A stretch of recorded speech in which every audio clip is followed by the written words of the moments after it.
negra. Ahora sí. Buenas Ahora tardes, ¿cómo le va? ¿Cómo se siente? muy bien. ¿Todo bien? Bueno, me Sí, alegra mucho que sea así.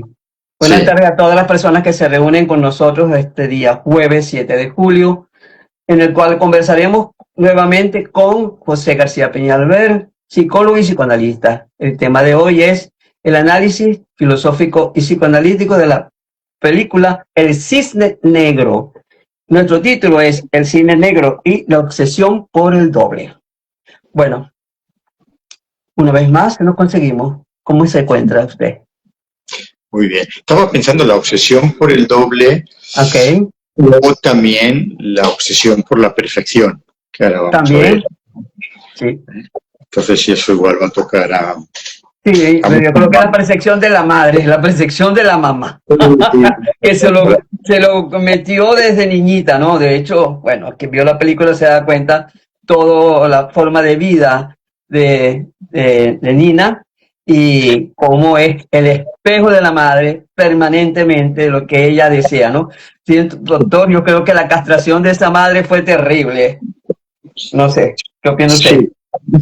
Sí, sí, esa madre, bueno, no sé si empezar por ahí o para los que no la hayan visto, Ok, hacer una introducción, ¿no? Pero digo que ya que hablas de madre, hay otra película, una película, digamos, fuerte de Isabel Huppert, ¿no?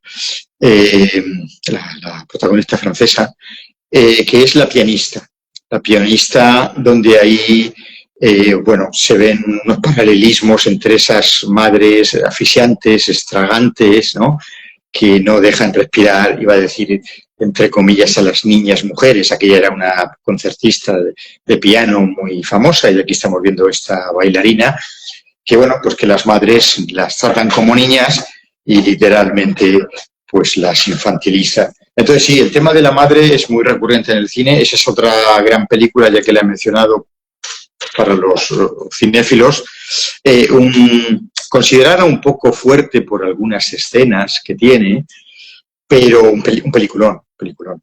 Entonces, bueno, pero eh, ok, en el caso de El Cisne Negro, ¿verdad?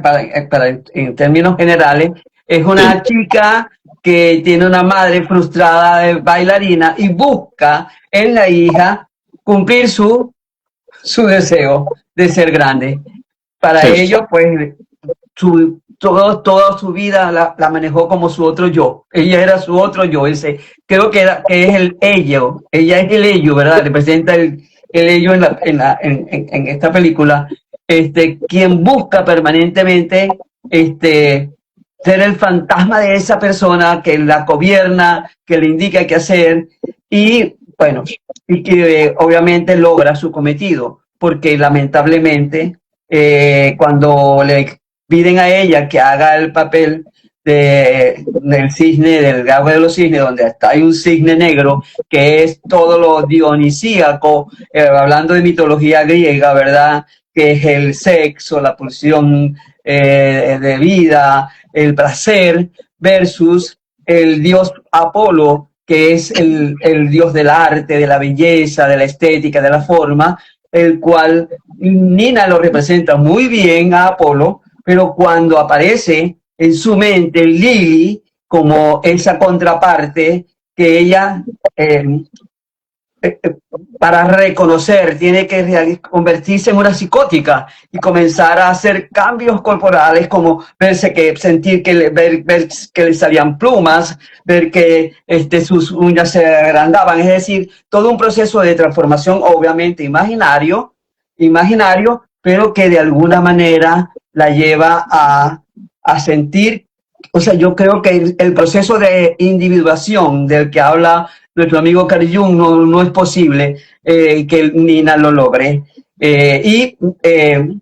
Según Nietzsche, que trata en El nacimiento de la tragedia, estas dos fuerzas mitológicas que para él son las que conducen la vida humana, fundamentalmente así lo plantea en su obra, tanto Apolo como Dionisio, pareciera que la única manera de resolverlo, porque Nina representaba a Apolo, Lili representaba a Dionisio, y la única manera que lo resolvió Nina resolver fue suicidándose cuando terminó perdón, sí, terminó, que es el fin de la película, cuando ella dice todo es perfecto. Ella siente que fue la manera como que de matar a una y seguir siendo la otra, no sé, así, esa es la impresión que me dio, ¿no? Mato a Nina, pero sigo yo de alguna manera viviendo y triunfo. ¿Ok? Aparte de eso, hay algunas cositas en la película que llaman también la atención, que estuve leyendo, situaciones que vivieron, porque el papel del director parece ser que también tiene un contenido psicoanalítico fuerte, ¿no? Por las imposiciones que le llevó a hacer a ella. O sea, la actriz en la vida real tuvo que exponerse a una serie de cambios para poder llevar a cabo ese papel. Entonces, bueno, sí, hay de todo.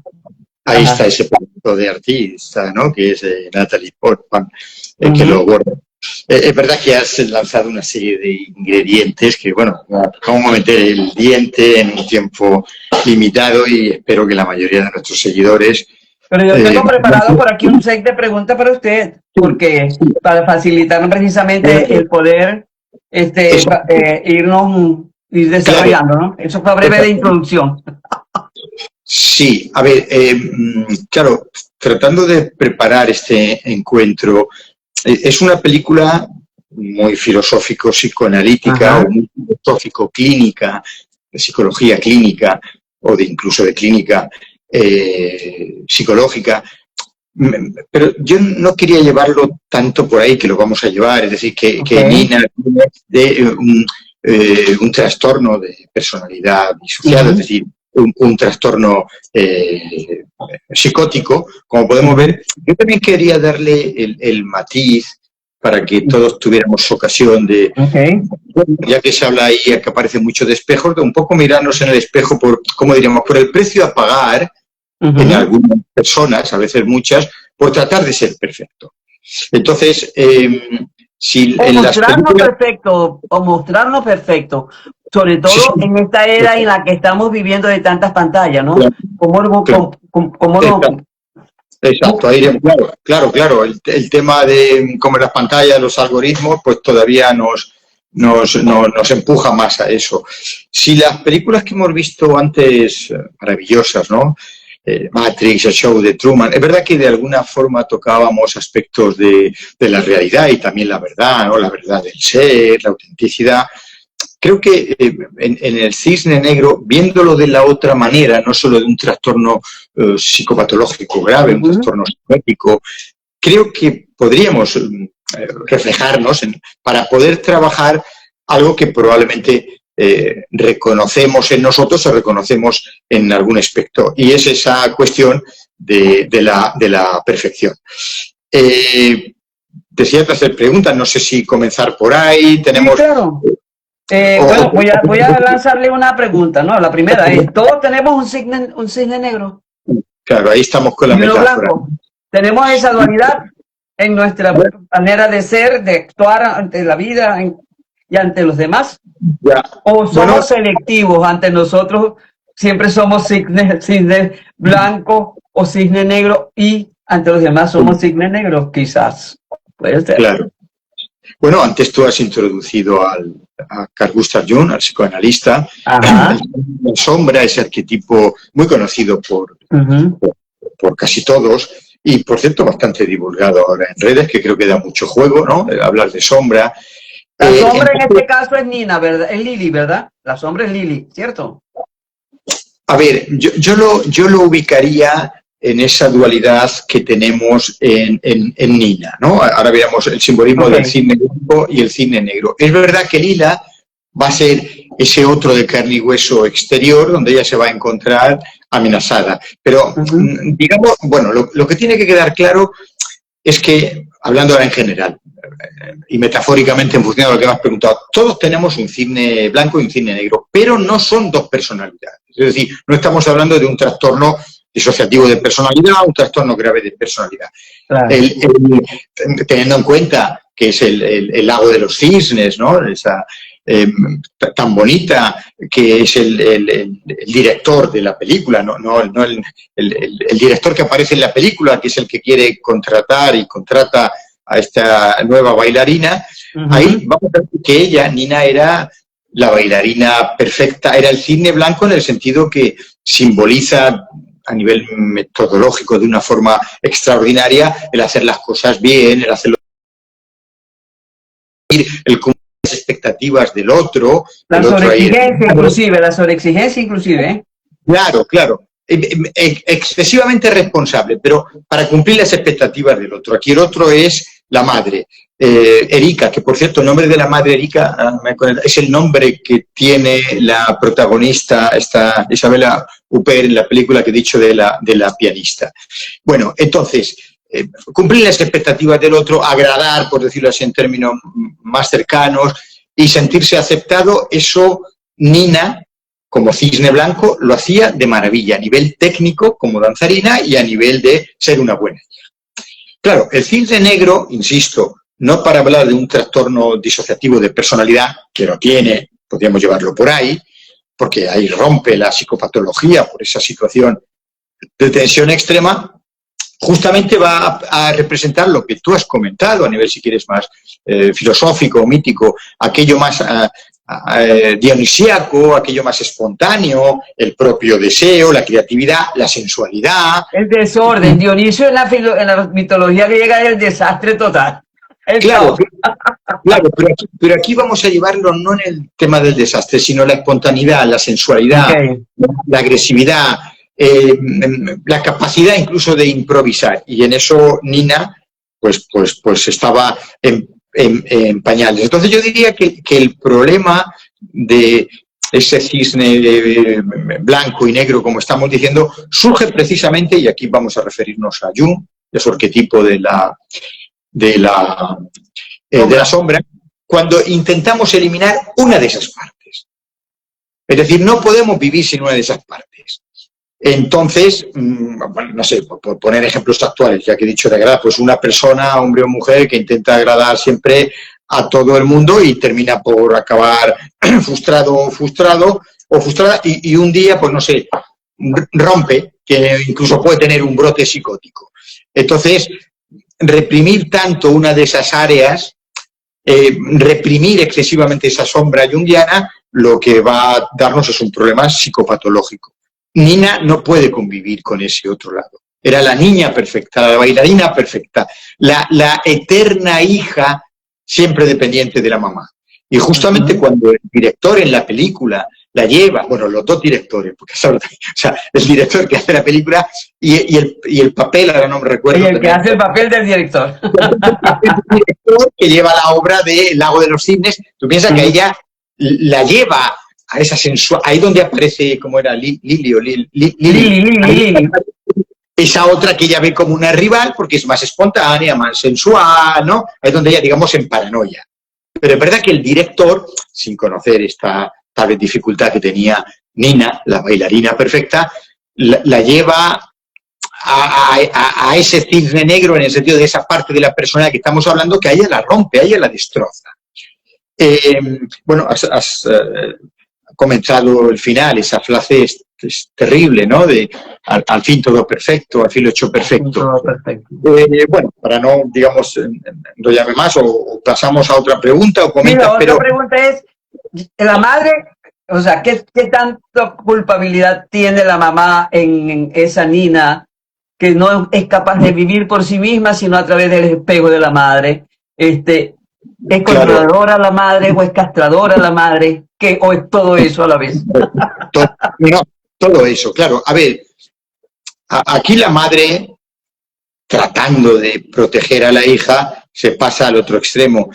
Hay una palabra que, al menos yo, en el idioma argentino, yo como la mayoría de mis profesores, etcétera, en psicoanálisis han sido argentinos, en el idioma español, al menos en el español de España, no se suele oír mucho, que es el estrago materno. En las dos madres. El estrago también. En Chile o en Venezuela se maneja más. Entonces digo, es una relación estragante entre madre e hija en las dos películas, pero ahora vamos a centrarnos en esta. Pero es que la otra, ojalá genere, para quien no la ha visto, deseo de verla, verás esas madres, tú lo has dicho, castradoras, fálicas, partiendo inicialmente de la supuesta buena voluntad de querer controlar a las hijas en el sentido de sobreprotegerlas, digo, partiendo de esa supuesta buena intención, al final lo que hacen es destrozarlas. Pero ahí está el miedo de las madres. Hay un temor a las madres o a quedarse solas, donde las hijas en este caso son un instrumento. Entonces, pensar, que creo que son frases que, si no textuales, están en la película, en una y la otra, de que es por tu bien, ¿no? Es que, claro, eso es fatal. Entonces digo, esas relaciones tan controladoras tienen nombre propio y es que las relaciones extravagantes a la niña, fíjate que hablamos de la niña porque son mujeres. Es decir, la otra era una concertista de piano reconocida nacional o internacionalmente y esta podría ser una magnífica bailarina. Pero cuando están en casa con la mamá, acuérdate, no sé, hay escenas de su cuarto, son como cuartos de adolescente, esas escenas que parece una niña de 15 años, ¿no? Entonces, es verdad que ellas no pueden romper ese cordón umbilical. Diríamos que están muy atrapadas por el complejo de Edipo. Y observa que ahí la figura paterna está ausente. Sí, ajá. La de... Una pregunta, ¿por eso la denominación de madre fálica? Claro, la madre fálica es aquella que trata de imponer su deseo al otro. Entonces, nosotros decimos desde, si quieres, la nomenclatura lacaniana, que lo que se trata es de hacer una operación matemática simbólica de barrar al otro. Es decir, de no darle ese poder, porque, por ejemplo, lo que hace Nina en su infantilismo es darle un poder a la mamá. Porque otra, acuérdate lo simpático que era, que sé que no es tu actor favorito, Jim Carrey, cuando hablábamos de el final del show de Truman, que hacía aquella reverencia sarcástica de buenos días, buenas noches, y dicho aquí en español, que te den... No, si lo vuelvo a ver. Y se va del padre. Eso no pueden estas... Además, fíjate, niña, estas mujeres niñas es lo que no pueden. Entonces, sí, por una parte está la madre, que es dependiente emocional, etcétera, etcétera, etcétera, pero por otra está el hecho de que ella no tiene esa singularidad propia de un adulto de ponerle límites, de barrarla, de castrarla en esa cosa, lo que decimos de posición de madre fálica, todopoderosa. Ajá, entonces, una pregunta, aunque no quiero que esto signifique desviarnos, quiero la respuesta corta. No, ¿por qué? Por lo de niña. Yo me he dado cuenta en escuchar, viendo y escuchando televisión española, o sea, en general, cualquier canal, que hablan todavía cuando la muchacha tiene 20 y 30 años y siguen siendo la niña y el niño. Esas no son maneras de castrar a los jóvenes. Y por eso es que muchos deciden quedarse viviendo con los padres tanto tiempo con el supuesto excusa de que ahora la situación se ha puesto tan difícil que no pueden pagarse un alquiler de un apartamento. Pero es que yo veo el vocabulario en serio, en televisión, y de gente de clase media, de clase alta, la niña y el niño. ¿Qué es eso? Sí, yo no sé en otros lugares, ¿no? De lo que decimos Latinoamérica, o Hispanoamérica, o Iberoamérica, pero ya te he dicho que a mí, esto sé que me he hecho... no hago demasiados amigos, pero a mí en general, tiene, como todo en la vida, películas extraordinarias el cine español. Pero no solo el cine. Las series españolas, esto que tú dices, y sobre todo años atrás, ya no solamente hay ese lenguaje adolescente, sino, por ejemplo, ponen en personas como nosotros, personas grandes, que parece que es como más moderno, más progre, entre comillas, hablar como si fueran adolescentes. Ya no solo tratan a los hombres y mujeres adultos como niños o como niñas o como adolescentes, sino que parece que es más guay, estos lenguajes, te genera más vibra hablar como si fueran adolescentes, por no decir hablar como si fueran estúpidos. Entonces sí, claro, son una serie de detalles, bueno, es que ni siquiera a los niños hay que hablarles como niños, en el sentido de, ay, mi niño, ay, mi niña, pues esta tontería... También, es otro indicador. Entonces, el buscar esa parte apolínea en nosotros, de la perfección, nos trae muchas dificultades.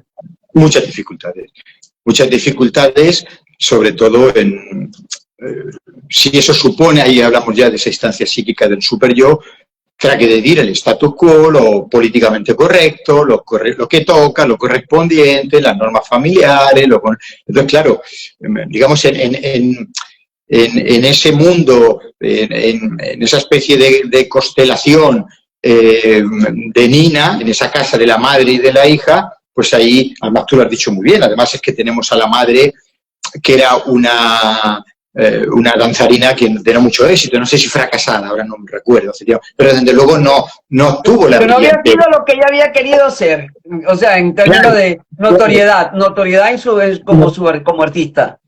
Claro, fíjate, por presionar y presionar y presionar, lo que hace es que, bueno, porque el final es dramático, ¿no? Es decir, el final queda un poco con cierta incertidumbre, sí, pero creo que está claro que ella muere, ¿no? Es decir, ahí hay alucinaciones, ahí sí que hay aspectos psicóticos, donde ella, pensando que está luchando con Lila en el espejo, ahí hay, o Lili, ahí hay toda ese desdobleamiento psicótico, donde ella con un trozo de cristal, lo que hace pensando que está dañando a su rival, a Lila, es ella. Entonces ella misma. Claro, y además fíjate, porque lo que es el final, ¿no? Las paradojas. Al final ella falla haciendo lo que sabía, actuar del cisne blanco, hacer la perfección, y luego justamente borda en un final dramático el cisne negro, ¿no? Lo más dionisíaco, pero ¿cómo lo borda? En ese final en el que ella cae muerta, ¿no? Y ahí ya Y es por eso mata. que la felicita, que sorprende tanto al director. O sea, la madre se queda sin su niña y en fin, un drama, pero sin llevarlo a esos extremos psicóticos, digo que podríamos ver o podría hacernos reflexionar que seguir ese perfeccionismo muchas veces nosotros, Freud planteaba que el superior es un tipo o una tipa, un juez o una jueza interna, que cuanto más le das, peor se porta contigo. Es decir, es como ese padre o esa madre o quien corresponda, para el que nunca lo haces todo bien. Entonces, claro, si necesitas ese reconocimiento del otro, ese visto bueno del otro, siendo ahí el padre, la madre, el jefe, la jefa, pues claro, la frustración y la enfermedad está tocando a tu puerta. Permanentemente, y permanentemente, porque los niveles de exigencias del otro tú crees que son tan altos, uno mismo se lo compra, que son tan altos, que viven en constante lucha contigo mismo por sentirte incompetente, por no saber hacer, porque además es la manera hacer las cosas de acuerdo a lo que nos han dicho, es la manera de hacernos notar y que nos quieran, de paso. O sea, hay una superita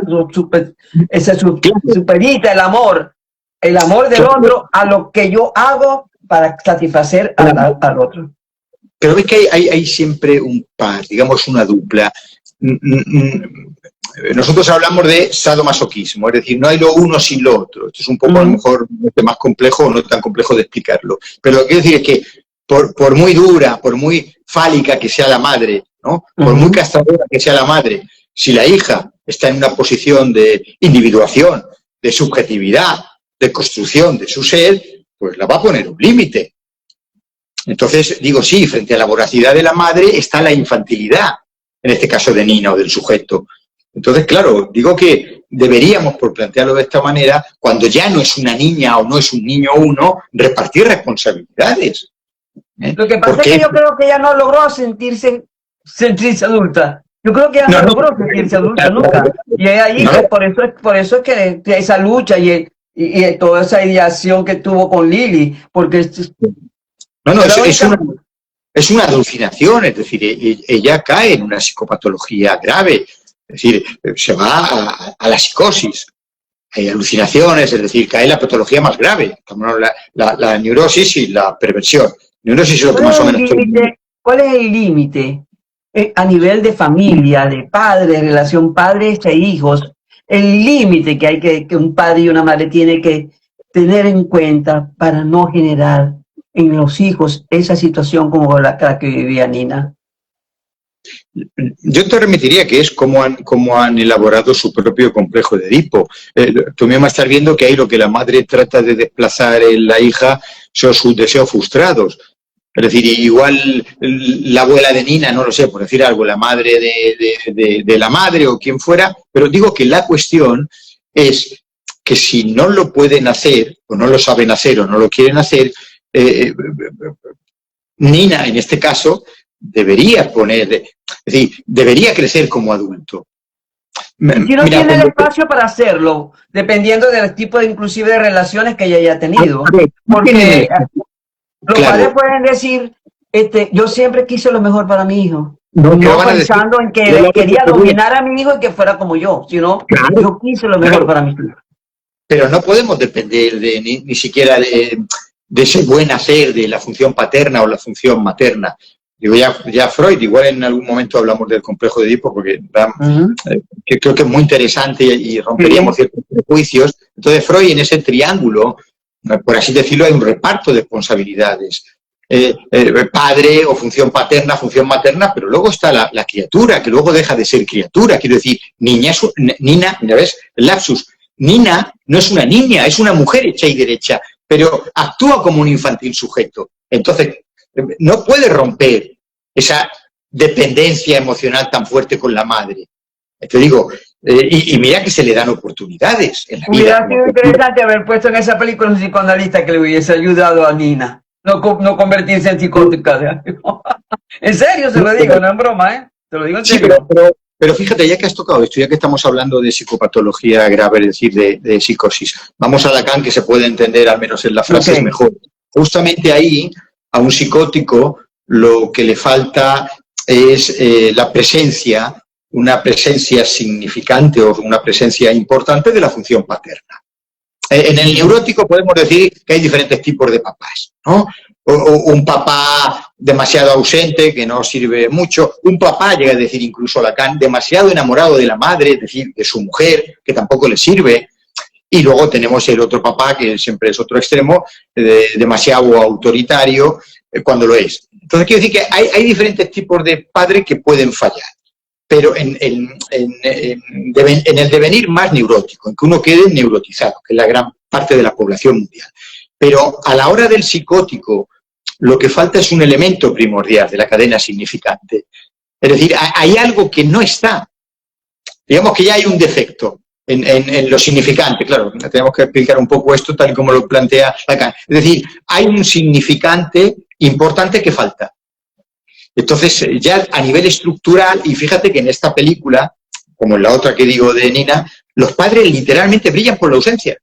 Y las relaciones, sobre todo la otra que va a tener con los hombres, te animo a que la veas, ya verás a dónde conduce. O sea que las mamás tenemos que tener, ojo, cuidado, ¿eh? O sea, sería bien bueno que bien. Claro. ¿Qué pasó, Dios mío? Siempre estoy con los teléfonos yo a esta hora. Ahí tenemos a Aina, no sé si... Aina, una querida alumna, artista, mallorquina. No veo, a veces me salen las letras, a veces no. No sé si está escribiendo algo. Digo por... Disculpe. Sí. Diga yo. Ah, no, es que se unieron. No dicen, no veo que diga algo nadie. Ah, no, yo aquí veo un comentario. No, ahora estoy mirando. No, veo ahí en la pantalla mía, aparece Creaciones Aina, sé quién es esta persona. No, pero por lo visto no hacen preguntas. Por favor, hagan sus comentarios que para aquí estamos, no solamente para el diálogo entre el profesor y yo, sino para que también ustedes dialoguen con nosotros y que nos cuenten, nos digan qué les parece lo que se está desprendiendo de este diálogo, porque como padre y como madre hay mucha responsabilidad en lo que el futuro de nuestros hijos a nosotros se refiere, y por lo tanto yo creo que este es un muy buen ejemplo de hasta dónde asfixiar a los hijos puede llevarlos a un desenlace indeseado. Sí, pero fíjate, porque es verdad que no estamos hablando ahora de educación infantil, ¿no? Y todo esto que nos puede, por otros derroteros, incluso por algo terrible que es adultamiento. No. Estamos hablando de personas adultas que deberían haber introyectado la función paterna y la función materna. Es decir, ser dueños de su vida, capitanear su destino. Entonces, más allá de si el papá o la mamá, en este caso las mamás son así, están un poco, entre comillas, pasadas de vuelta, es decir, esa necesidad de depender de un otro es el problema, es el drama de estas personas, porque estamos hablando de adultos, no lo olvidemos. Estamos hablando de una bailarina de éxito que se le presenta el papel de su vida y podría haber tenido un éxito profesional extraordinario. Vale, la madre está ahí fastidiando, por no decir otra palabra más gruesa, pero digo, no es una niña, es una mujer hecha y derecha, en su mundo interno es una niña, pero ahí está que no ha podido introyectar esas cosas que si no te lo dan los padres, deberías como plantearlo, cogerlos de la vida. Es nuestra responsabilidad como adulto separarnos de los padres, más allá de que los padres nos quieran tener como súbditos. Esto es importante verlo, porque si no caemos en que la madre la mala, tendré que la madre no es para darle un Oscar o lo que sea, la mejor madre del mundo, es una pura ironía, pero quiero decir, no tenemos... Es lo que supo hacer, fue lo que supo hacer la mamá. No lo sé, da igual, quiero decir, ella debió salir de ahí. Y ahí es donde vemos que ella se rompe, ella cae en la enfermedad, ahí es donde vemos el drama humano. Por eso te decía que al final es, por un lado, la perfección, pero por otro, las teclas que estás tocando tú. La infantilidad del sujeto, más allá de que sea una persona con habilidades artísticas, culturales, intelectuales, pero cuando va a casa está atrapada en la infancia. Pero ese atrapado en la infancia, en el caso de Nina, lo lleva fuera, que es cuando el destino le plantea la posibilidad de triunfar y realizarse con el papel de su vida. Ahí es donde literalmente fue tanto así que a mí me recordó, ¿sabe a quién? A Sísifo. A Sísifo, el de la piedra, ¿no? Ella, buscando esa perfección, se convirtió en Sísifo. Lamentablemente, sí. Sí, pero claro, tú fíjate, si lo sacamos de la película, cuántas, para no decir niñas y para no decir chicas, cuántas mujeres jóvenes pierden las oportunidades de su vida, si acaso inconscientemente, por ser fans de papá o de mamá. Pues, claro, sí, las papás y las mamás, igual en los hijos están proyectando pues su desazón con la vida o su mala relación con su cónyuge, pero digo que en nuestra adultez debemos, si no hay que buscar un psicoanalista de guardia, como has dicho tú. Un momento, aquí está pasando algo grave.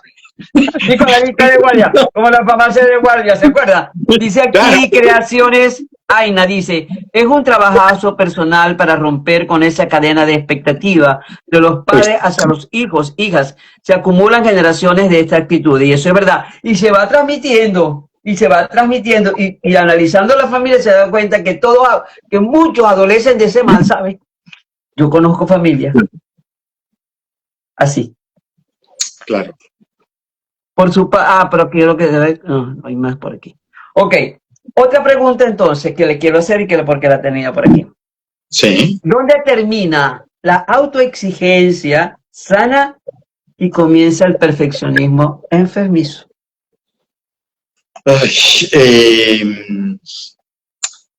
Claro, a ver, es inevitable, digamos, es inevitable que tengamos todos expectativas, que tengamos ideales, que tengamos ambiciones, eso es muy sano, ¿no?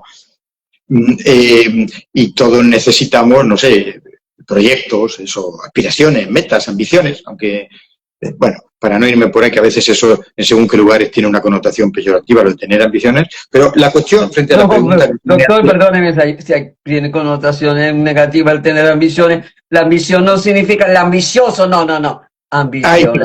La ambición es algo natural en el ser humano, que no tiene ambición. Ay, Dios mío. Ahí está. Pero a veces en según qué discursos, si quieres más escorados hacia cierta religiosidad, parece que te tienes que santiguar por tener ambiciones, ¿no? Y pedir... Bueno, pero bueno, si no, nos vamos por otro lado. Siempre tenemos la tendencia ahí, ¿no? Para el otro lado. para el cine negro. Entonces, no me despistes, María, que luego me vienen 40 ideas. Bueno, ¿cuánto hasta dónde? Esos extremos, obviamente nos terminan cobrando.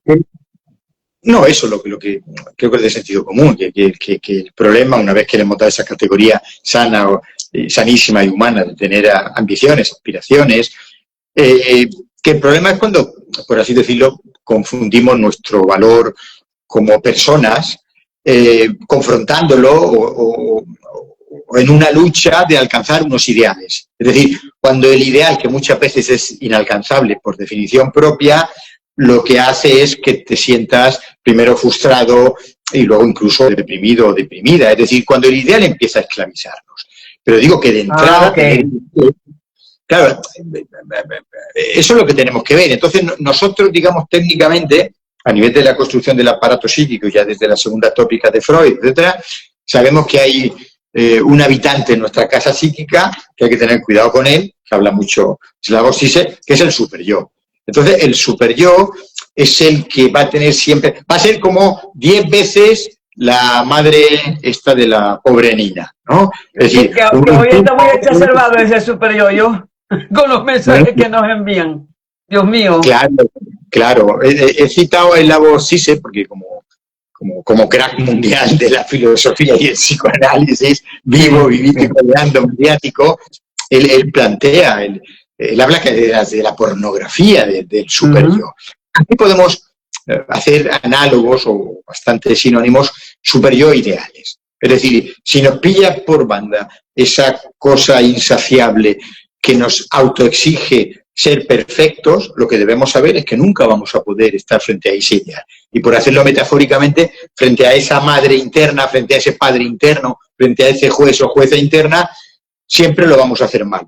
Si nosotros caemos en el error de seguir y seguir y seguir, ese ideal nos puede caer. Lo que pasa es que entonces, el ideal no necesariamente es negativo. Lo que pasa es cuando yo hago un sobreidealizo, o sea, cuando el ideal se me hace tan imposible de alcanzar que yo, entonces puede generar un trastorno, ¿verdad? Porque mi ideal puede ser, un ideal es, si yo fracciono, mi ideal es ser una buena persona, ser una excelente mujer, una buena filósofa, escribir buena poesía, ahí, y ya. Imagínate una persona, yo los admiro mucho por la capacidad que le gusta hacer maratones, no sé. Okay. Vale, no es lo mismo disfrutar, ¿no? de correr una maratón, bueno, lo de disfrutar como los ciclistas, pero bueno, a el que siente que cumple cuando por fin llega casi a esa heroicidad de llegar a meta. Digo, no es lo mismo quien coja diploma o no diploma, bueno, creo que diploma siempre da, ¿no? Por esta cosa tan meritoria, pero no es lo mismo quien tiene expectativas de ganar y si no gana se queda arruinado, destrozado, a quien, bueno, si gana mejor, pero si no, lo que quería hacer es la maratón. Entonces, ves, el ideal es muy distinto. El ideal de disfrutar y si puede ganar, al otro el ideal de que si no gana, eso no le ha servido. Entonces, puede ser el ideal de ser el mejor y cada derrota lo lleva a ser más disciplinado, a verificar dónde hubo la falla y llegar a ser el mejor sin necesariamente ser un psicótico. Así está. Decía con toda conciencia lo del maratón, porque tú imagínate como para uno o una no estar orgulloso de llegar a meta forzando el cuerpo al máximo. Y a menos que viva de eso o que ya haya nacido así o las dos cosas, bueno, se supone que es muy difícil ser el number one. Entonces digo, en vez de sentirse orgulloso a sentirse fracasado, es lo que le pasa a esta chica, ¿no? Esta chica era por eso la contratan o llama la atención de este director con los cambios que quería hacer en el cisne, en el lago de los cisnes, etcétera. Ella era te iba a decir actriz también, una actriz brillante, Natalie Portman. Ella era una danzarina maravillosa. La madre no estaba contenta. Una pregunta, si ella era buena como bailarina, ¿por qué ¿qué rechazaba ella de Lili, ¿verdad? De esa parte dionisíaca, que la llevó a ese desenlace, no solo porque obviamente la vio como otra parte de ella, quiso integrarla y no pudo integrarla. Claro, pero eso sería una interpretación nuestra, porque es verdad que el director, ahí cuando lo acoge y le hace esas pruebas, incluso lo lleva a la sensualidad, lo lleva a que exteriorice y canalice la agresividad, es decir, tal vez es una posición, tal vez a ella, a Nina, como candidato a sujeto adulto, le hubiera gustado esa parte de la sombra que ve en la otra, pero ¿qué es lo que puede? Que digamos que no sé cómo decir, que su esencia de ser no puede con eso, no puede con esa prueba. Y qué triste, ¿verdad? Porque yo creo que esas son dualidades que hay en nosotros que pueden convivir perfectamente. Además nos llevan a gozar terriblemente. Claro. En buen sentido de la palabra, ¿eh? En buen sentido de la palabra. No, eso sería lo deseable, ¿no? Volvemos otra vez ya hablando de lo deseable y lo saludable, de grandes pesos pesados de la salud psíquica, mental, la psicología profunda, como es Jung. Es que esa parte, no podemos vivir sin esa parte, la individuación a la que tú has dicho, toda esa cosa desde el psicoanálisis más lacaniano o de esa psicología analítica, no es sin esa parte. Pero digo, el problema es rechazar esa parte. Ella no quiere... A ver, lo de querer habría que... O sea, en Nina no había la cabida para el otro, en la otra edad. En Nina la otra edad estaba... Esto es, ella lo intenta, pero ahí lo que vemos es que ella tiene una dificultad estructural, lo que Lacan diría la ausencia de un significante primordial, que es el significante de la función paterna. Entonces, frente a eso, como no hay ese límite, como no hay esa regulación, pues ya lo estás viendo, ella empieza literalmente a tener brotes psicóticos, es decir, a alucinar toda esa historia de los espejos, ¿no? De los reflejos y el desenlace fatal. Pero digo que, ya que lo planteas, sí que podremos nosotros decir, ¿no? Como observando, analizando la película, que sí que ella tendría alguna curiosidad. Porque si no hubiera dicho, chao, conmigo no cuentes. Claro. Ella se somete a eso. El llevarla a imaginarse todo eso, ¿verdad? A vivir todo eso es por algo. Más allá quizás que yo no lo pueda entender, pero hay algo así, de haber querido completarse con la otra parte. Dice aquí Creaciones Aina, hay unas chispas de humor. ¿Cómo reírse de uno mismo? De vez en cuando airea la seriedad de cumplir el 100% de los ideales. Aceptar la imperfección incluso te puede llevar a descubrir nuevos hallazgos totalmente. ¿Qué opina usted de esa reflexión? No, la suscribo. Claro, el sentido del humor es muy importante, ¿no? De hecho, no es quizá exactamente lo mismo, pero una de las formaciones del inconsciente, como bien sabe Aina, es el chiste. Entonces, claro, el sentido del humor, el sarcasmo cuando es adecuado, la ironía de uno mismo, bien llevado, porque si lo utilizamos el sarcasmo como mecanismo de defensa es otra historia. Pero, claro, eso sería una cualidad. Ella no puede, ¿cómo va a reírse de sí misma? Eso es un drama. Imagínate haciendo chistes con la madre, si es que estas dos... Pues que hablamos de estrago materno. Es un drama y luego fíjate que por forzar tanto la cuerda que a veces pasa, literalmente la madre se queda sin la hija. El amo se queda sin el súbdito. Un drama, es decir, es un drama, por donde lo mires es un drama. Y tal vez termina siendo también la muerte de la madre, ¿eh? Claro, estaría bueno ver qué pasa con la madre, ¿no? Estaría bueno ahí qué pasa ya la madre sin porque aquello... su razón de ser se acaba, su razón de ser era ella, y si su razón de ser era ella, acaba también su vida. Pero por aquí hay más preguntas. Bueno, sigan haciendo sus comentarios, por favor, para que podamos dinamizar más también la conversación. ¿Por qué Nina empieza a ver cosas? ¿Cuándo comienza la psicosis en Nina? Claro, sí, buenísima pregunta. Ahí donde tendríamos que ir, a la estructura más psicopatológica. Creo que en la película empieza, yo hace tiempo que la vi, lo confieso, la he visto varias veces, pero no últimamente no. Pero me parece, si no me falla la memoria, que la película ya empieza con imágenes, creo que muy potentes, ¿no? Que, a ver, lo que va a hacer, bueno, cualquier trastorno psicopatológico, pero en este caso una patología grave como es la psicosis, es psicosis porque tiene alucinaciones, ¿no? Entonces digo que detrás de las alucinaciones lo que va a haber son conflictos psíquicos internos muy potentes.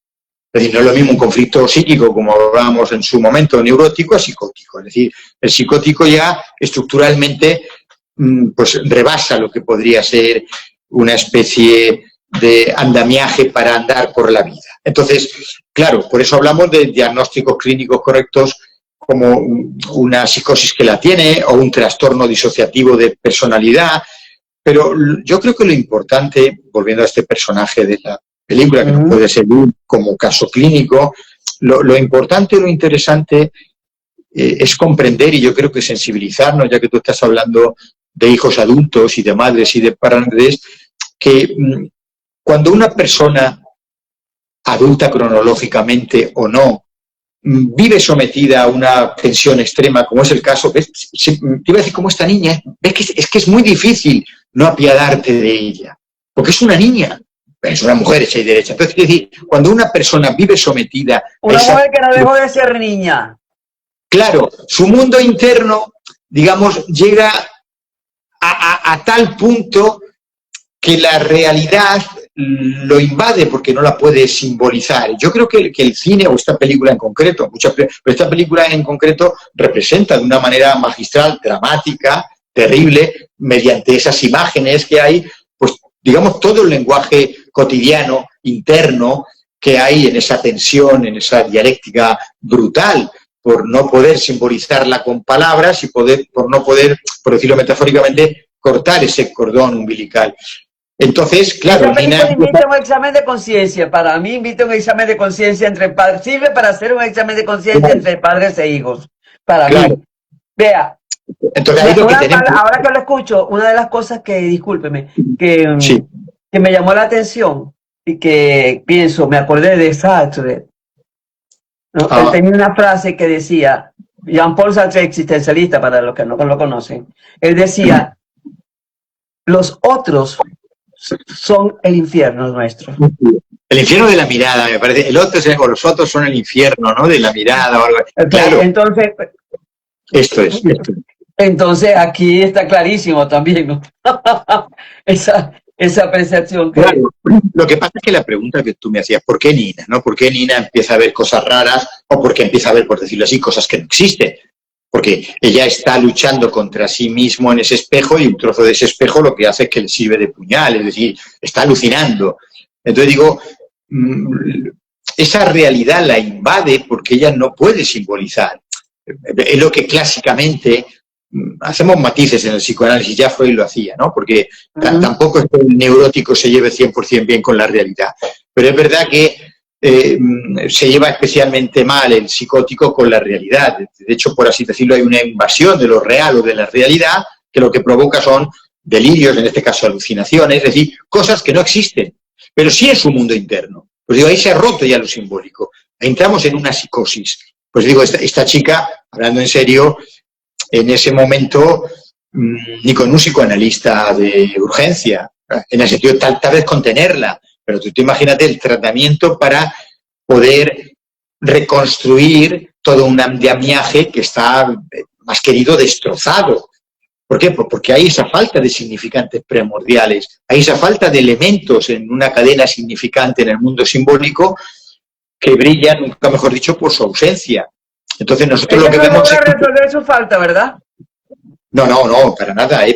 De hecho, mira, ahora que lo planteas, de hecho, en el paradigma de la psicosis, para el psicótico no hay falta. Porque el otro lo es todo. Claro, había un chiste, un medio chiste,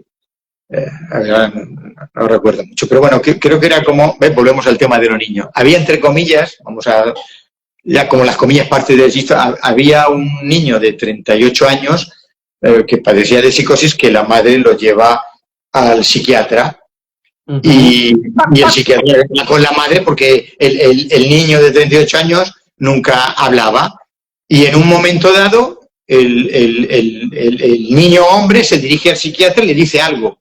Y entonces el psiquiatra dice, anda, pero usted puede expresar, porque usted puede hablar. Y entonces, ¿por qué no lo hacía? Y dice, es que hasta ahora todo era perfecto. Entonces, que sí, la posibilidad de que no hubiera falta, de que el otro sea tu voz, ¿no? como si fuera tu ventrílocuo. Exacto. Oye, da risa, pero que bravo, ¿no? Es todo eso. No Claro. tener voz propia, sino que Es terrible. es terrible. Claro, a ver, Mío. una Cada parte- vez que analizando más me doy cuenta que esta película necesitan verla unos cuantos papás. Sí, papás y mamás. Mi mamá, o sea, papás, por eso digo en plural, ¿no? Para que estén presentes y mamás para que no se pasen. Que al final es lo clásico del complejo de Edipo, ¿no? Que cada uno haga su función por el bien de la criatura. Y los Aquí jóvenes estamos- para que no caigan en ser otras ninas o ninos. Claro, claro. ¿Okay? Pero también digo, fíjate que Sigmund Freud, en un texto, bueno, sabes que para el psicoanálisis, si hablamos de sexualidad ampliada, y para hacerlo así sencillo, no es lo mismo la sexualidad de la que ya habla Sigmund Freud, de la genitalidad, con lo que se suele Claro, poner. Entonces, claro. en un texto que era uno de los, bueno, un texto muy conocido de Freud, no sé si leído, como casi nadie lee, pero eran 3 ensayos para una teoría sexual. El último de los 3 ensayos, el segundo es la sexualidad infantil, el tercero es la adolescencia. Sigmund Freud, fíjate, esto es para los latinos, creo que él ya estaba dando aviso a navegantes, decía, y es en serio, en el final, a mí me parece hermosísimo, hoy no lo entenderíamos así. Él viene a decir que la adolescencia es muy importante porque es tomar conciencia, fíjate, llega a hablar de una cuestión ética, de lo ético que es salir de la casa de los padres para seguir construyendo y constituyendo civilización. Es decir, no había, y estamos hablando de la adolescencia o de los teenagers, como se hoy en España, y no sé si también por allí, hoy el adolescente, sabes que por diferentes cosas, la vivienda y tal, pues vive con los papás. O sea, la metáfora de la civilización significa construyendo nuevas generaciones, ¿cierto? Salir de la cosa endogámica para hacer civilización. Es decir, éticamente, ese ser humano, y por supuesto los padres, tendrían que tener buena cabeza de saber que la familia es para cuidar las alas y que el niño y la niña dejen de serlo para que vuelan. Estamos viendo que hay una serie de maniobras orquestales en la oscuridad que dificulta. Pero digo que Freud, en serio, Freud en ese tercer ensayo hablaba de que es una cuestión ética, de que el niño o la niña dejen de serlo y salgan de casa de los padres, pero fíjate qué bonito, para seguir construyendo civilización. Muy lindo. Lo que pasa es que ahora, al cuidado, porque se está tergiversando esto que está allí. Porque se le quiere dar a los niñitos de 3 años alas para entender ciertas cosas en las que no están todavía en la capacidad de comprensión total. Ya. Y ahí vienen para mí, perdónenme, perversiones que no son perdonables. Para mí, para María. Mira, una pregunta que quiero hacerle ahora escuchándole, porque me vino la idea. En el caso de Nina, ella vivía en goce. En goce. Claro, había un goce en ella vivir, es decir, el goce es como una posesión. Un poco para explicarle a la audiencia, en goce en el sentido negativo, o sea, no disfrute, ella no era una mujer capaz de disfrutar.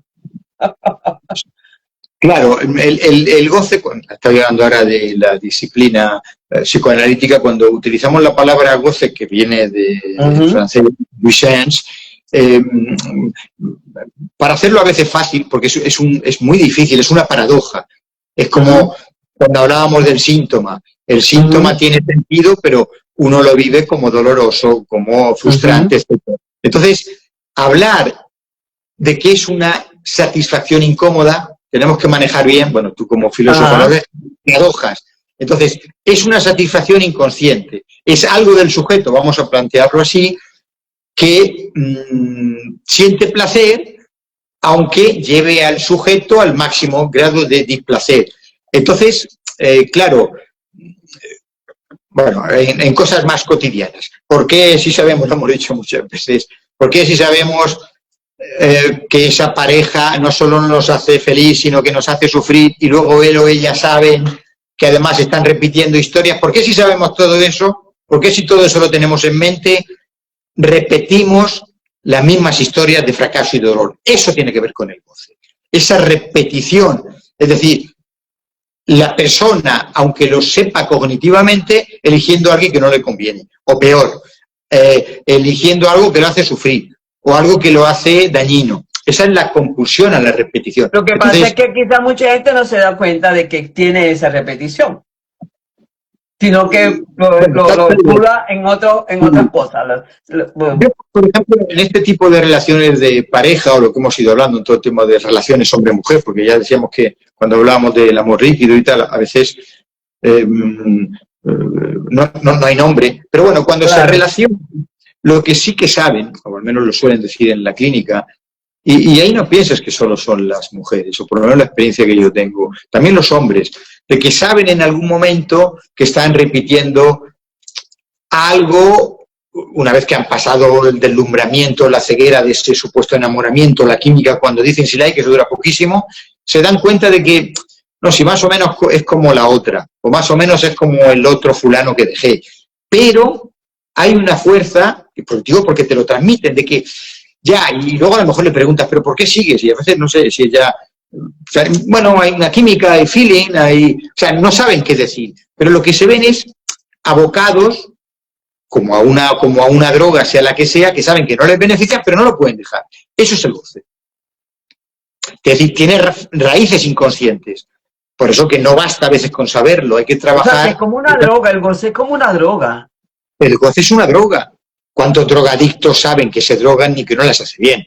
Pero luego eso, como diría Freud, o ello, como he dicho tú en un momento, ese ello es más fuerte que yo.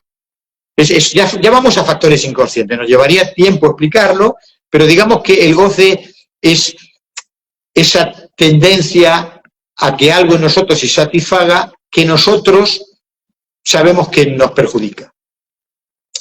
Y ahí tendríamos que tener, claro, es fácil decirlo. Sería bien bueno que nuestros amigos hicieran un inventario de eso, ¿no? ¿Cuáles son las situaciones que he vivido que me satisfacen, pero que me han hecho sufrir? O sea, que yo creo que me han, mejor dicho, ¿qué es lo que creo que me satisface? Y contrastarlo ahí. ¿Han sido realmente satisfactorias o fueron relaciones de sufrimiento, de dolor? Porque a veces... Claro, ojalá, esto tendría que ver con reflexionar, con el pensamiento crítico del que hablamos a menudo, pero recuerda que también en alguna de nuestras charlas comentábamos que lamentablemente, si quieres paréntesis, lamentablemente el darnos cuenta de una cosa o saber una cosa no hace que actuemos en consecuencia. Eso en general. Vale, aunque lo sé, no actúo, piensa que ahí como mínimo hemos de sospechar que ya hay cuestiones de índole inconsciente. Y cuando hablamos de índole inconsciente ya son cuestiones más libidinales, o para decirlo de otra manera, hay algo, mira, te lo voy a decir así, de una forma más dramática, o ya que hablamos de la sombra, o ya que hablamos del cisne negro, hay algo, de hecho creo que Jung llega a decir que cuando esa parte de la sombra se apodera de nosotros y no podemos manejarla, eso es lo que se llama posesión. Algo nos posee. Somos poseídos literalmente. No es que diga yo gozo, es decir, hay algo que nos posee y en esa posesión, como si de una posesión diabólica se trataba, no tiene buena pinta, eso no va a acabar bien. No va a acabar bien. Entonces, claro, lo que tú has dicho... Ahí viene una pregunta. ¿Qué hacer para cambiar, verdad? En esa forma de vernos, donde somos seres que estamos mirándonos permanentemente en ese espejo que nos refiere a nuestra mamá, ¿ok? O a nuestro papá, o a X, claro, Y o Z, y no nos deja ser nosotros mismos y nos puede llevar a situaciones indeseadas, inclusive en nuestra vida. ¿Cómo hacer para cambiar eso? Aparte de ser el psicoanalista, por supuesto. Ahora, no es que te quiera responder con una pregunta, que tampoco estaría mal, pero ahora me ha venido una cosa y confírmela tú. Me estabas hablando de eso porque me venía una palabra griega, no sé exactamente si era presocrática o no, que creo que era como híbrido, ibris o algo así. que creo que Ibris, hablaba de... Ibris, H-I-B-R-I-S, si no me equivoco. Vale, algo, puede ser desmesura, exceso, Es correcto. descontrol. Vale, pues digo que como si estuviéramos atacados y poseídos por esa cosa, por donde tener, pero yo diría como para... Como una especie de demonio. Ahí. Claro, claro, pero para hacer una profilaxis, porque ya cuando, es decir, cuando que dice, ¿cómo podríamos salvar a Nina? Mucho antes de que cogiera ese papel del cisne negro. Porque, es decir, la tendríamos que haber trabajado mucho antes. Entonces, creo que aquí para hacer esa especie de profilaxis sería, no sé, se me ocurre pensar, no quiero parecer un sacerdote o un cura, pero que porque además no lo soy, aunque he estudiado con ellos. Entonces, he tenido que luchar contra los elementos. Bueno, entonces, digo que quizá ¿cómo decirlo? La verdadera madurez, por plantearlo de esta manera, porque si no, no podemos. La verdadera madurez sea aceptar que nunca vamos a ser seres perfectos. En el sentido ideal. Eso es claro, Pero que no, es correcto. No vamos a poder serlos por la división subjetiva, ¿no? Por toda esta cosa, no sé si nos siguen personas que nos acompañan otra vez. Había una señora que era abogada, psicoanalista, hay algunos estudiosos en psicoanálisis. No la he visto hoy a la señora Pellico, no la he visto. Que la cuestión, no solo porque sea así, de que no somos seres perfectos, es que si la característica, valga la redundancia, que nos caracteriza como humanos es la división subjetiva, nunca vamos a hacer nada absolutamente, totalmente perfecto. Porque no somos perfectos. Entonces digo, a modo, utilizando términos médicos, no sé, a modo de profilaxis sería meternos eso en la cabeza donde corresponda. Porque hay quien los defectos los toma, tú lo sabes, como pruebas para superarse o para aceptar ciertas cosas, y hay otros que los defectos, bueno, pues es un drama. Como lo era para esa madre con Nina, ¿no? Que tenía que estar todo, y ya te digo, y luego a la hora, fíjate, curiosamente, a la hora de que el director es como si le dijera, imagínate, en el lenguaje nuestro, es como si le dijera, mire, joven, desmádrese para hacer el cisne negro. Además, desmádrese, ¿no? Que creo que en español tiene esa connotación. Muere. No puede desmadrarse. No sabe desmadrarse. Tiene celos o envidia de esa otra compañera, Lili o Lila. Es decir, habría un deseo pequeñito, pulsando, pero cuando se enfrenta a eso, pero la compañera que era ella misma, para los que no vieron la película, de ese otro yo que ella se formó, sí, buscando llegar a la perfección. Buscando llegar a la perfección, tuvo que construir al otro personaje. Sí, escucha, María, antes de... Porque yo, lamentablemente, aquí para coger voy a tener que ir despidiéndome. Pero esta vez quiero ir terminando. Yo también. Vamos a hacer un resumen, sí, porque a nivel de las dos disciplinas que manejamos sobre lo que esta película nos deja, ¿no? Esta vez me voy a adelantar yo. Te voy a hacer una pregunta que llevaba ahí. Y creo que está bien al hilo de la conversación que hemos tenido. A ti personalmente, como persona, como mujer, como filósofa, bueno, como muchos títulos, ¿no? Como poeta, es decir, una persona culta. Realmente, o sea, no te lo digo de una manera capciosa. O sea, a mí me interesa, y creo que a los seguidores también, tu reflexión. ¿Crees que realmente, como decirlo, vivimos en una sociedad que has hablado antes de las redes sociales? ¿Crees que realmente hoy, en general, vivimos en una sociedad que nos exige, pero de una manera extraordinaria, sentir que tenemos que ser perfectos o perfectas o lo más parecido para percibir que tenemos... Yo creo que lo que nos exige es ser lo más inauténtico posible. Qué bueno. Porque una cosa es que yo utilice moderadamente un filtro aquí.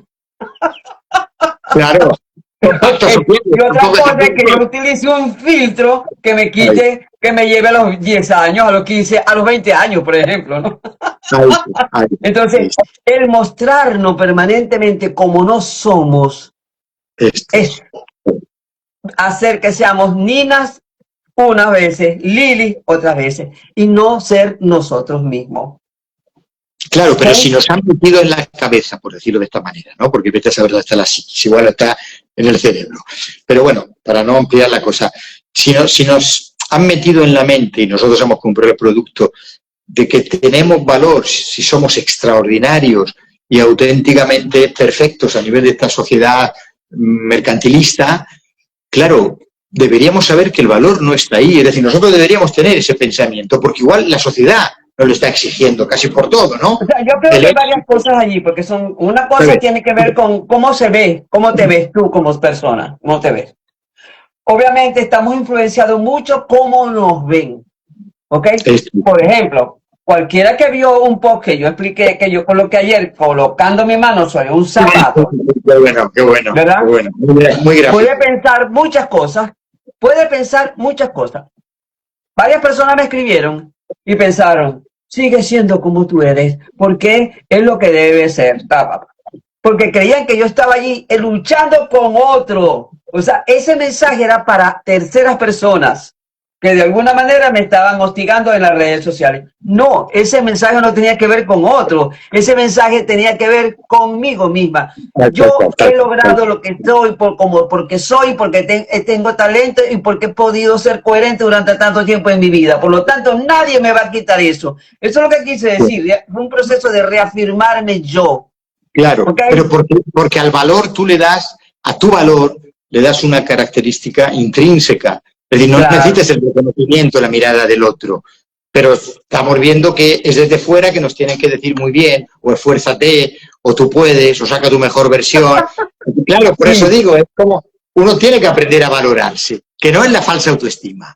También no, y ese tampoco ni la falsa autoestima ni ese trillado amor propio que nos han querido, que vamos a tener que hablar de eso algún día, ¿no? Para poner los puntos sobre la mesa, sobre el amor propio, la autoestima, el autoamor, todas estas cosas que son combinaciones de una cosa a la vez. Y entonces, bueno, de todas maneras, con respecto a la parte de que cómo veo yo a nivel filosófico esta película, como lo dije, bueno, primero para mí Nietzsche es el filósofo principal de esta película, no solo porque utilizó ese contraste de Apolo y Dionisio en ese libro, ¿verdad? El nacimiento de la tragedia, sino porque además se ve muy perfectamente claro entre lo que es el cisne blanco y el cisne negro, ¿okay?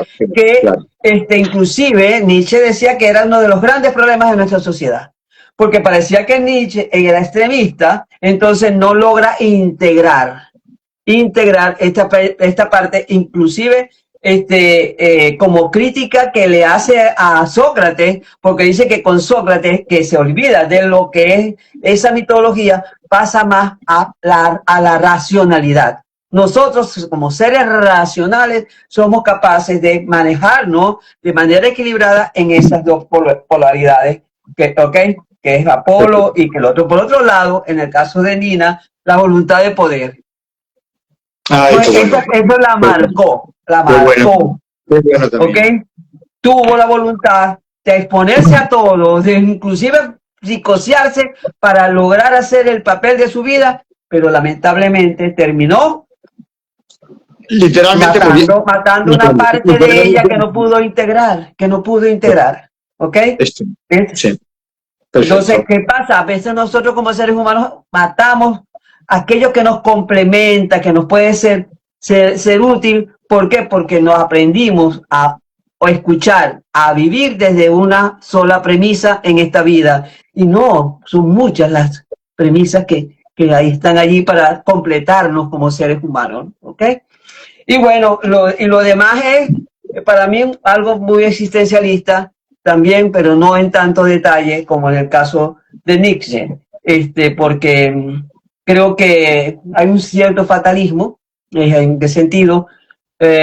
Lamentablemente debía terminar así, tenía que terminar así, no había otra manera de que terminara, y yo creo que sí pudo haber terminado así, pero bueno, el director de la película y el que escribió el guión no quiso sino dejar ese ejemplo de cómo un proceso de castración y un fantasma permanente podían hacer que la vida de alguien que tenía un gran don se sobreexigiese a sí misma y no pudiese lograr integrar sus dos partes, que nosotros que todas todos tenemos esas partes, entonces la idea es integrarlas. En este caso el destino estaba echado, es decir, las cartas estaban ya, la partida estaba jugada, es decir, esa chica, como estamos viendo, con esos antecedentes, esa estructura psicopatológica de psicosis, no podía ir muy lejos. Entonces, es dramática, pero es una muerte anunciada. Es una muerte anunciada. Entonces, yo creo que esa dualidad de la perfección que hemos hablado, o esa metáfora que vemos ahí de la metamorfosis que no llega a hacer y de una sexualidad infantil, una relación, por no repetir la palabra extravagante, tóxica, aquí sí podemos decir tóxica, materno-filial, y bueno, que creo que está todo muy bien planteado cinematográficamente en el juego con los espejos, y justo con un trozo de un espejo, suicidándose, porque lo has dicho, ¿no? Es un suicidio. Es una muerte. Profe, aquí dice Carolina Sherman, en busca del sujeto auténtico, pues más que del perfecto, la liberación del goce. En busca del sujeto auténtico, pues más que del perfecto, puntico, puntico, la liberación del goce. Nos deja ese comentario ella. Sí, no sé si, digamos, una finalidad, por plantearlo de esta manera y conjugar el concepto de goce, una finalidad del psicoanálisis es regular el goce. Estamos viendo que el goce está ahí, escape libre, ya es la psicosis, no hay ningún tipo de delimitación, no hay ningún tipo de algo que lo legisle. Entonces, pues digo, se desencadena la locura, como decimos coloquialmente. Entonces, sí, ojalá se pudiera regular ese goce, o en términos, si queremos, junguianos, esa posesión. Pero es que una vez que está esa posesión, que la aleja de la integración y por tanto de la individuación, por eso digo que lamentablemente con ese cuadro clínico era una muerte anunciada, o era un brote psicótico con un ingreso permanente, es decir, era sacarla del éxito profesional e ingresarla o tener ese final trágico, que bueno. Profe, aquí hay otra apreciación de Nina y me gustaría que la respondiese. Nina, pelea entre ser la madre y no ser para ser ella. Nina pelea entre ser la madre y no ser. Ella quisiera ser como su madre. Bueno, no lo sé, tal vez ahí tampoco sé, así como lo dices, exactamente lo que quiere decir esta persona que interviene. Como que ella pelea entre ser la madre o ser ella. Pero yo creo que un poco, a ver, por poder echarle imaginación, me parece fabuloso, según donde se quiera llevar, ¿no? Una narrativa literaria o poética, pero creo que a nivel más clínico, a nivel más riguroso, como estamos viendo, no. Ella, de todas formas, en la psicosis como que no hay una discriminación de lugares, ¿no? Si nos ponemos incluso metafórico, es decir, como que la madre en este caso es una prolongación de ella, pero no es que ella quiera ser la madre. Quiero decir, es como que no pasa el aire, no hay yo, un mínimo de yo, Nina, y mi mamá, que es una pesada, que es una... Nina sabe lo que ella quería hacer. Pregunto, ¿ella sabe lo que ella realmente quería hacer? A ver, ya te digo que podemos especular, podemos fantasear que no está mal, podemos echar imaginación, pero si vamos al rigor de la clínica, de los conceptos, en este caso de la clínica, saber lo que quiere hacer es mucho porque es una apología del deseo, es decir, y lo que padece el neurótico es que no tiene deseo, es el deseo del otro en estado puro. Es una intención. Yo digo, ¿cómo va a saber lo que quiere y no quiere? Ella actúa según unas directrices maternas, con unas condiciones excepcionales a nivel artístico, pero a nivel de deseo lo estamos viendo. A nivel de deseo no puede. En cuanto a alguien le dice, sé tú, libérate, desmádrate, bueno, ya ves el final cuál es. Su mente, su estructura psíquica, no puede mantener una homeostasis. Rompe, aparece la alucinación, o sea, ya entra en brote psicótico. Y al final, pues era eso. Carolina, muy interesante todo, aunque no lo agarré empezado. Felicitaciones. Carolina, a las 4 de la tarde de los 10 jueves nos reunimos. Estás invitada. Muy bien. Bueno. A ver si hay algo más por aquí, doctor, profesor. Sí, porque yo me voy a tener... Yo sé que tiene que irse. Dice Carolina, claro, en la psicosis no hay distancia posible con el yo ideal. Exacto. No hay. Lo que digo, no hay discriminación. No hay más comentarios. Bueno, yo creo que dar las gracias a todos y dar las gracias a usted por haberme acompañado una vez más que Sí, sí. el próximo jueves vendrá otra.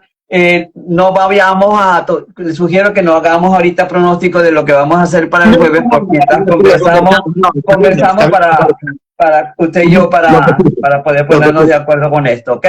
Y a todos los que llegaron, gracias por acompañarnos, a quienes hicieron sus comentarios también, gracias. Y a usted, gracias por ser ese profesor tan maravilloso de psicoanálisis. Yo estoy loquita porque comienza el verano para iniciar su clase con usted. Gracias, María, eres muy amable. Y dice aquí creaciones hay más bien interesantes, gracias. Muy bien, pues gracias a ti en primer lugar y a todas las personas que nos siguen, que creo que algunos y algunas ya son fieles seguidores. Y el resto, pues nos verán indiferido. Por eso luego lo publicamos, así que. Pues nada. Por favor, diga la cuenta suya de YouTube para que lo sigan. Vale. Bueno, YouTube, pues ahora es Escuela de Psicoanálisis y Estudio de la Mente. Okay. Lo iremos poniendo ahí en las... y ahí se van a dar un banquete de psicoanálisis ustedes. Bueno, muchas gracias, que tengan buenas tardes, Dios les bendiga y hasta el próximo jueves. A todos. Chao. Adiós. Chao, adiós.